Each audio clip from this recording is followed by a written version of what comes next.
of rater errors, can occur.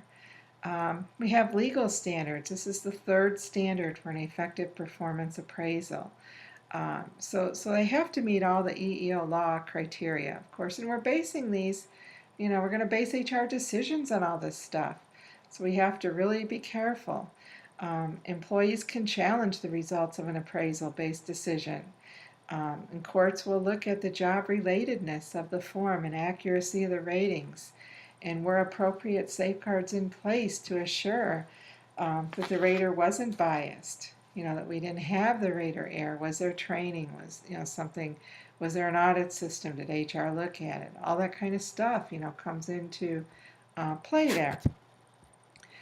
So we have different types of rating instruments. Remember I said the form is critical to the process. Okay, so to meet all these standards we discussed previously, we have to have an effective form. Okay, because this form is going to provide the basis for the appraisal and indicate which aspects or dimensions of performance we're going to evaluate, and the rating scale for evaluating that performance. Okay, so going through these, we have the employee comparison system. Okay, and this is where employee performance is evaluated relative to other employees' performances. Okay, and the case we looked at this week used force distribution. So you kind of figured out what this is all about. Okay, using rankings rather than ratings. And Fortune estimates that a quarter of all Fortune 500 companies have some form of ranking, so it is being used quite a bit. Though you probably figured out from the case that there are many strengths and weaknesses. Okay, it's low cost and practical. It takes a little time. We can eliminate error. It does target the top performers who have leadership potential. We can offer them career development. GE claims it ties in with business goals. There's a link there that they can identify the bottom performers, and they can do, weed them out and do something about it. And they claim it does focus on continuous improvement, but a lot of problems. Teamwork. I mean, it's kind of hard to have teamwork when people are competing for ratings against each other. Okay, that might not fare well. It does fail to adequately direct employee behavior. It doesn't tell employees what they need to do to get ranked higher. Okay, so lots of negatives there. The next one's graphic rating scales. Okay, and this is where we use a list of traits, and then we have a rating scale, 5 or 7 point rating scale, where we rate somebody like on a scale of unsatisfactory to outstanding, for instance. And these would be traits like cooperation, adaptability, motivation, dependability, that sort of thing. This is the most frequently used rating scale because it's very simple. It's easy, it's low cost, you can do it quickly. One form could apply to everybody, but it has some weaknesses. Vaguely defined traits. How do we define things like attitude? What's it mean to have a good attitude or a bad attitude? Kind of hard to define that kind of stuff, and it doesn't direct behavior. Employees can't tell what do they need to do to get a higher rating. Okay, so lots of negatives. Then we have the BARS, behaviorally anchored rating scales, which is similar to the graphic rating scale. We're still using traits, but now we have 7 or 8 traits referred to as dimensions, okay, and each one anchored by a 7 or 9 point scale. And I believe there's an example in the book for this. And what these anchors are examples of specific job behaviors that reflect performance. So managers are able to direct and monitor behavior. It lets employees know what types of behavior are expected of them. It gives these concrete examples to employees, but it is really time-consuming and expensive to develop, and it's difficult because it's hard to select one behavior most indicative of employee performance. Okay, and that's what this does. Okay, then we have the behavior observation scales. or BOS. And this is a list of desired behaviors required for specific jobs. So what we do, we collect critical incidents or things people do that make a difference or make them successful in their job. And then we put those into dimensions. Okay, and then appraisers rate performance based upon the frequency employees engage in that behavior. And we use a 5-point scale. So it differs from bars because with BOS, each behavior is rated by the appraiser, versus bars chooses an employee's typical overall behavior. Okay, so it's a little bit better. It's more defensible than bars or graphic rating because it's job related.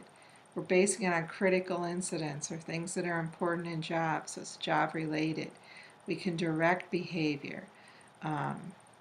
Its weakness, though, it's very time consuming and not cost effective because we have to develop one for every job.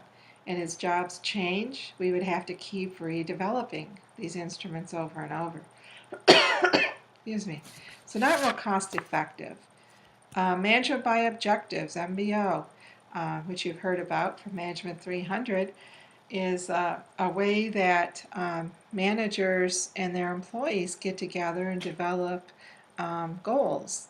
And as you know, the goals they cascade down through the organization. So top management comes up with the goals, the vision, the mission that cascades down the organization. So it's a good way of making sure that everyone's goals and behavior are aligned with the goals of the organization. Okay. So a lot of strengths. I mean, it's outcome focused in that it focuses on efforts to meet goals. It's very widely practiced. Also, every place I've worked has used MBO because it's easy to use. It's motivating. This says it's practical, cost effective. It's participatory, so employees have more commitment in it. But we do have some weaknesses. We really don't specify what we need to do to achieve a goal. How do you do that?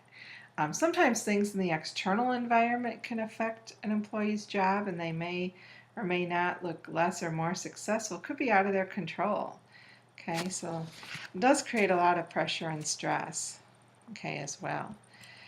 So how do we design, an effective appraisal system? We have to gain support, of upper management. We have to get their input. We have to train managers in how to do things right, hold managers accountable. We need support of employees for the system to work right and be taken seriously. We need to choose the appropriate rating instrument. Okay, it has to be practical. It needs to make sense. We can consider cost, and there's a lot of cost involved. We have development costs and training costs, raters' time, all that kind of stuff. And then the nature of the job kind of determines which rating instrument would be best. Like executive and managerial professional jobs, MBO is usually used because we're looking at results. Okay, lower level jobs normally will use graphic rating scales or bars or BOS. Okay, then we choose the rater. Who's going to do the rating? Normally it's the supervisor would rate the employees directly, under them, and that's, pretty standard. But sometimes we go out and get additional information. We could go out to peers and ask peers to rate an employee. Obviously, this is not without problems, that can have some bias and other things. But sometimes peers will see an employee's behavior that a supervisor really doesn't see. Okay, we could ask for self-ratings, which tend to be obviously more favorable. 360-degree feedback, and watch the video for this one, is where we can ask a whole bunch of people. Whoever comes in contact with that employee, we ask them to evaluate the behavior. And research indicates that a lot of companies use 360-degree feedback, but usually for development, for career development, not really to make employment decisions, on income, compensation, on promotion, on termination. So it's mainly a development tool. Okay. Then we have to look at the timing. Most employers do this annually, and annually is probably not often enough, but it's very time consuming. So most employers stick kind of to an annual appraisal system. So not without its problems, however. Then we need to ensure fairness. Okay, and I talked a little bit about how the bias comes in and inconsistencies.